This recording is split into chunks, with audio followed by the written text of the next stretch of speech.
UP में 4 चरणों के मतदान खत्म होने के बाद से पूर्वांचल क्षेत्र में सियासी पारा चढ़ने लगा है।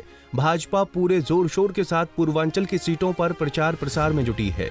इसी कड़ी में रक्षा मंत्री राजनाथ सिंह पूर्वांचल की सीटों को साधने के लिए देवरिया पहुंचे, जहां उन्होंने बीजेपी प्रत्याशी के समर्थन में एक बड़ी जनसभा को संबोधित किया और जनता से वादा किया कि अधूरे काम वो 2 साल में पूरे करवाएंगे, वरना दोबारा वो यहाँ कभी भाषण देने नहीं आएंगे। आप सबका समर्थन चाहिए, आप सबका आशीर्वाद चाहिए। पक्का मकान मोदी जी ने दिया,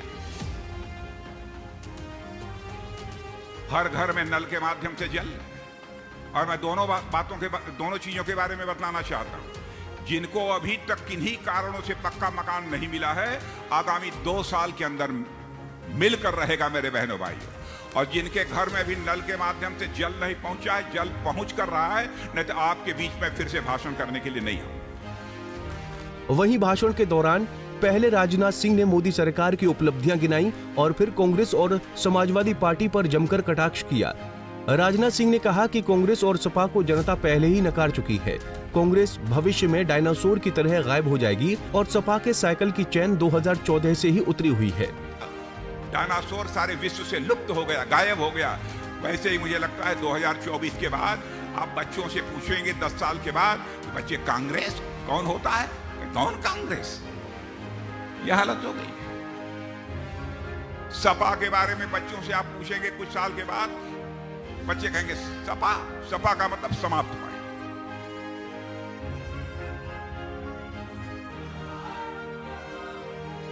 अब है ना भाइयों, समाजवादी पार्टी का चेन, साइकिल का चेन जो 2014 में एक बार उतरा तो 2017 के विधानसभा चुनाव में भी नहीं चढ़ पाया, 2019 के लोकसभा में भी नहीं चढ़ पाया, 2022 के विधानसभा चुनाव में भी वह चेन चढ़ नहीं पाया।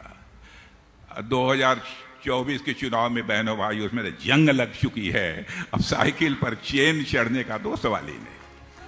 साइकिल कैसे चलेगी, साफ हो गई। आपको बता दें कि देवरिया में लोकसभा चुनाव की वोटिंग 7वें चरण यानी 1 जून को होनी है।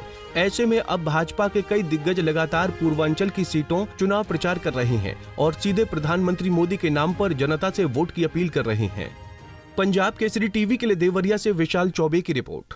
हमसे जुड़े रहने के लिए हमारे YouTube चैनल को सब्सक्राइब करें और नई वीडियो की नोटिफिकेशन के लिए बेल आइकॉन को दबाएं।